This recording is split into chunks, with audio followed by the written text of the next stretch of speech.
I thought my grandfather's final gift was a ticket to my freedom, a silver lining in a family that always seemed to look past me. I was wrong. My father didn't see a car. He saw an opportunity to reward his favorite son at my expense. But they both forgot one thing. My grandfather never gave a gift without a hidden clause, and when he found out what they'd done, he didn't just get angry. He rewrote the rules of our lives forever.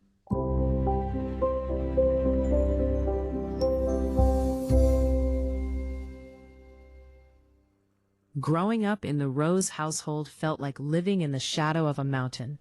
My brother, Leo, was that mountain. He was the golden child, the one whose every mediocre achievement was met with a standing ovation, while my straight A's and hard-earned promotions were treated like expected chores. I'm Lily Rose, and for 26 years I played the role of the reliable, invisible daughter. The only person who truly saw me was my grandfather, Silas. He was a man of few words and even fewer smiles, but his eyes held a sharp intelligence that nothing escaped. When I graduated from my master's program, he didn't give me a card or a pat on the back. He handed me a heavy, leather-bound set of keys and pointed toward the driveway. There sat a brand-new charcoal gray SUV. It was rugged, powerful, and expensive. "This is for you, Lily," he whispered, his voice like grinding stones. "Not for the family, for you. Use it to find your own path, away from the shadows." I was overwhelmed. For the first time, I felt equipped to handle the world. But the look on my father's face as he watched us from the porch wasn't one of pride. It was calculating. 2 weeks later, the nightmare began. I came home from work to find the driveway empty. My heart plummeted. I rushed inside, thinking someone had stolen my car. "Dad, have you seen the SUV?" I asked, breathless. My father was sitting at the kitchen table, calmly sipping coffee. Leo was standing behind him, a smug, unbearable grin plastered across his face. "Oh, Lily, I'm glad you're home," my father said, not looking up. "Leo's car broke down again. He has that big interview across the state tomorrow, and he needs to make a good impression. I told him he could take the SUV." "You told him what?" I felt the blood rush to my face. "Grandpa gave it to me." "Technically, it's a family asset," my father replied, finally looking at me with that cold, dismissive gaze. "And besides, Leo is a man. He needs a reliable vehicle for his career. You're just commuting to an office. You can take the bus or use your mother's old sedan." "It's not a family asset. The title is in my name," I shouted. Leo stepped forward, his voice dripping with false sympathy. "Come on, Lil. Don't be selfish. It's just a car. I'll take care of it. Think of it as supporting your brother's future." I looked at my father, pleading for some ounce of fairness, but I saw only a wall of stubbornness. He had already handed Leo the spare keys he'd somehow duplicated. My car was gone, driven away by a brother who had never worked a day in his life, handed over by a father who viewed my belongings as his own inventory. I retreated to my room, shaking with a mix of fury and betrayal. They thought they had won. They thought I would just fold like I always did. But they forgot about Silas. I picked up the phone and dialed my grandfather's private line. When he answered, I didn't cry. I told him exactly what happened, word for word. There was a long, terrifying silence on the other end. Then Silas spoke. "Lily," he said quietly, "go to the glove compartment of the old sedan. I left a small blue folder in there months ago. Read the document inside, then call the number on the back of the card attached to it. Don't say a word to your father." "Grandpa, what is it?" "It's the insurance policy," he said, and I could almost hear the grim smile in his voice. "A very specific kind of policy." I did exactly what he said. The document wasn't just about insurance. It was a conditional gift deed. And the number on the back? It was for a high-profile private repossession firm. As I read through the legal jargon, my jaw dropped. My grandfather had anticipated this. He knew exactly who my father was. The next morning, the house was eerily quiet. Leo had already left with my SUV, likely feeling like the king of the world, while my father sat in the living room, reading the paper as if he hadn't just committed a betrayal. I didn't argue. I didn't scream. I just tucked that blue folder into my bag and drove my mother's rattling old sedan to work. But I wasn't going to the office. I pulled over at a diner 2 miles away and called the number Silas gave me. The man who picked up didn't sound like a clerk. He sounded like a soldier. "This is Miller. Give me the VIN and the last known GPS coordinates, he said. No hello, no small talk. I gave him the details. When can you get it? I asked, my heart hammering against my ribs. He's at a hotel in the city, right? My team is already 5 minutes away. By the time he finishes his breakfast, the car will be gone. Where do you want it delivered? Not here, I said, thinking fast. Take it to my grandfather's estate. And Miller, lock it in the private garage. Consider it done. I hung up, feeling a strange mixture of terror and triumph. For the first time in my life, I was fighting back. I spent the rest of the day at a library, unable to focus on anything but the ticking clock. Around 2 p.m., my phone exploded. It was Leo. I let it go to voicemail. Then it was my father. Then Leo again. Finally, I picked up. Lily, you better tell me right now what you did. Leo screamed so loud, I had to hold the phone away from my ear. The car is gone.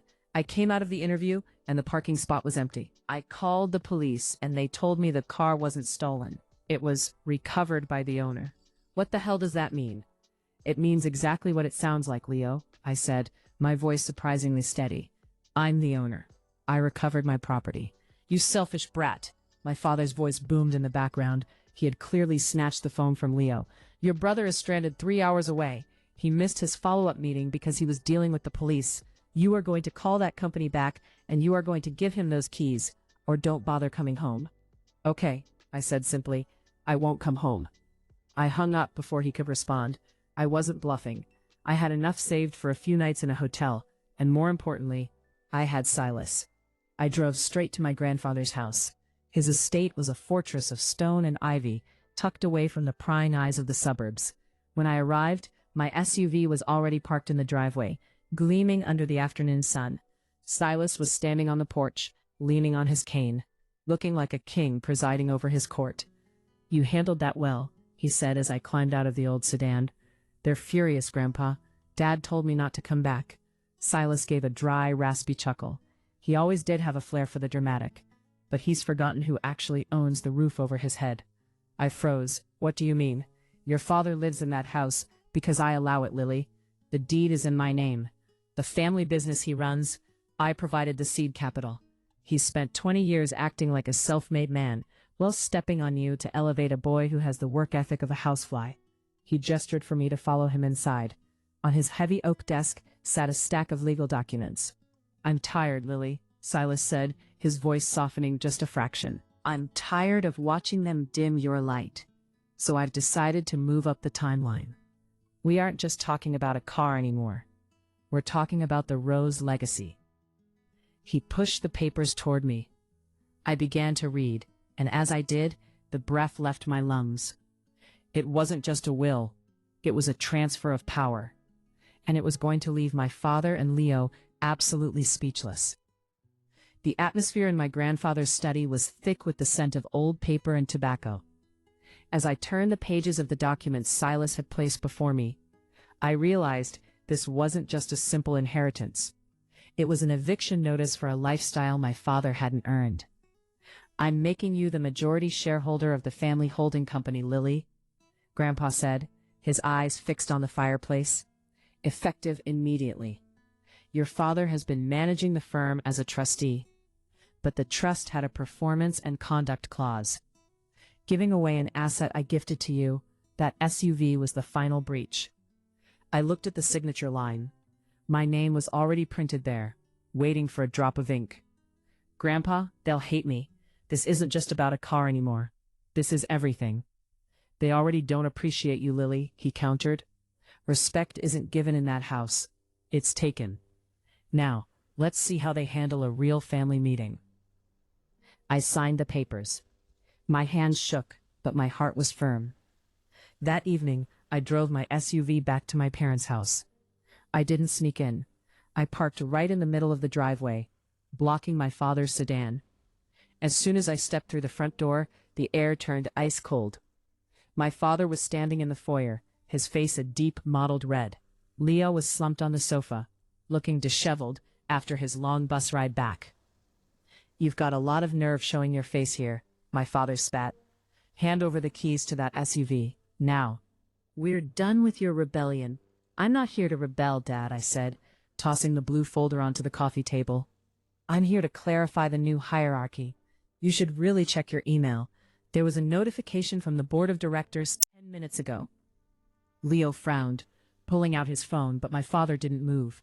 He just glared at me. I don't care about emails. I care about respect in my own home. That's the thing, Dad, I said, stepping closer. It isn't your home, it's Grandpa's. And as of 4 o'clock today, I'm the administrator of the Rose Family Trust. Which means technically, you're living in my guest house. Leo let out a sharp, choked noise. What? Dad, she's lying.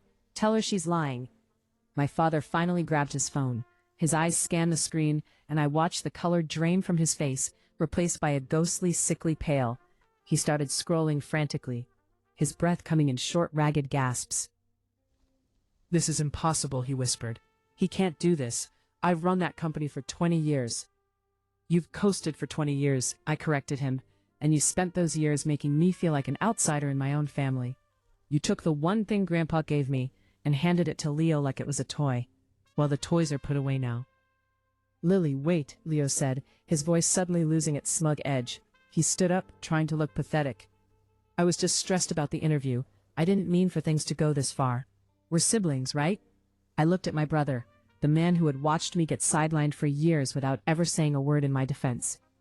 We are, but siblings share, Leo, and you've spent your whole life taking. Now you're going to learn how to work. My father looked up, his eyes wild.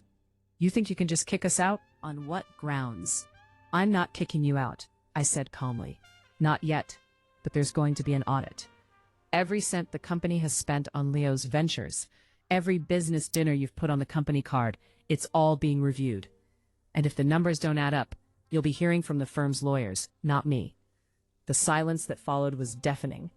My father, the man who had always been the loudest person in the room, had nothing left to say. He looked at the SUV keys in my hand as if they were made of gold he could never touch. But the real shock wasn't the money or the house. It was what happened next. The front door opened again, and my grandfather walked in, flanked by 2 men in suits. I believe, Silas said, his voice booming through the hallway, that we have some restructuring to discuss. The presence of my grandfather in our living room was like a sudden shift in atmospheric pressure. My father physically recoiled, his hand gripping the back of a chair for support. Silas didn't look at the furniture or the decor. He looked straight at his son with a gaze that could strip paint. Dad, what is this? My father stammered, his voice cracking. 2 men in suits? A restructuring? We're family. We can talk about this without professionals. We stopped being just a family the moment you decided to steal from one child to feed the ego of another, Silas said, gesturing for the 2 men to sit at the dining table. These are forensic accountants. They aren't here to talk. They're here to count. Leo tried to slip toward the hallway, his face a mask of panic, but Silas pointed a finger at him. Sit down, Leo. You're the biggest line item on this ledger. You aren't going anywhere. For the next 3 hours, the house felt like a courtroom. The accountants opened laptops and spread out spreadsheets that detailed years of consultancy fees paid to Leo for companies that didn't exist. They showed records of luxury vacations my father had written off as research trips. As each document was read aloud, my father's bravado withered. He looked smaller, older, and trapped. I sat on the periphery, watching the world I had known crumble. It wasn't joyful. It was a heavy, somber realization of how deep the rot had gone. You took $300,000 from Lily's future education fund to cover Leo's failed crypto mining venture in 2023, one of the accountants stated flatly. I felt a sharp sting in my chest. I remembered that year. That was the year my father told me the market was down and I'd have to take out student loans for my final year. I had worked 2 jobs to pay them off, while Leo was buying designer watches. I was going to pay it back, my father yelled, but it sounded hollow. The company is bleeding because you've treated it like a personal piggy bank. You didn't just give Leo Lily's SUV, you gave him her hard work, her peace of mind, and her future. Silas turned to me. Lily, as the new majority shareholder, the decision on how to proceed with these discrepancies is yours.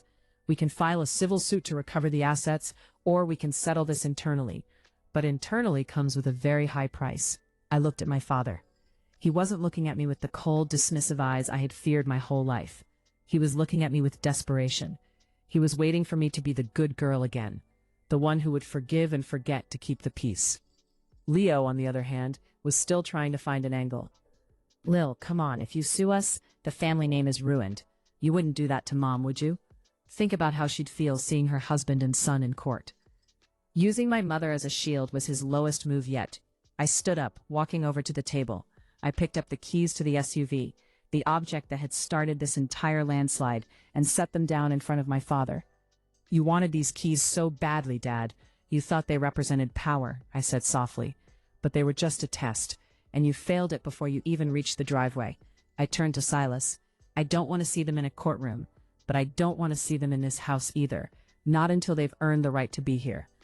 And what does that look like? Silas asked, his eyebrows raised in curiosity. It looks like an eviction, I said, the words tasting like iron. But not to the street, to reality. The room went deathly silent. My father looked at me, then at the keys, then back at me. Reality, Lily? What are you talking about? The estate in the valley, I said, looking at Silas. The small cottage and the old warehouse. It's owned by the trust, right? Silas nodded, a slow, knowing smile spreading across his face. It is. It's currently empty and needs quite a bit of work. That's where you're going, I said to my father and Leo. You've spent decades living off the labor of others. Now the trust is cutting off all luxury allowances. No company cards, no club memberships, and certainly no charcoal gray SUVs. You'll live at the cottage. You'll work in the warehouse to catalog the old inventory for liquidation. You'll receive a modest entry-level salary if you can prove over the next 2 years that you can be honest and productive. We can discuss a return to the firm, but as employees, not owners. Leo looked horrified. You want me to work in a warehouse? In the valley? There's nothing out there. Exactly, I replied. There's nothing out there but the consequences of your own choices. My father started to protest, but Silas held up a hand.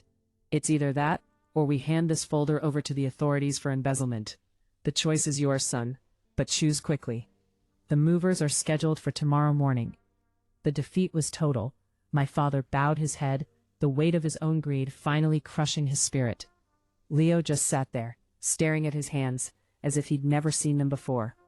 A week later, I stood on the porch of the main estate. The silence was no longer heavy or oppressive. It was peaceful. I had moved my things into a small, sun-drenched office. The SUV was parked in the driveway. Mine to drive, mine to keep. And a reminder that justice doesn't always come with a shout.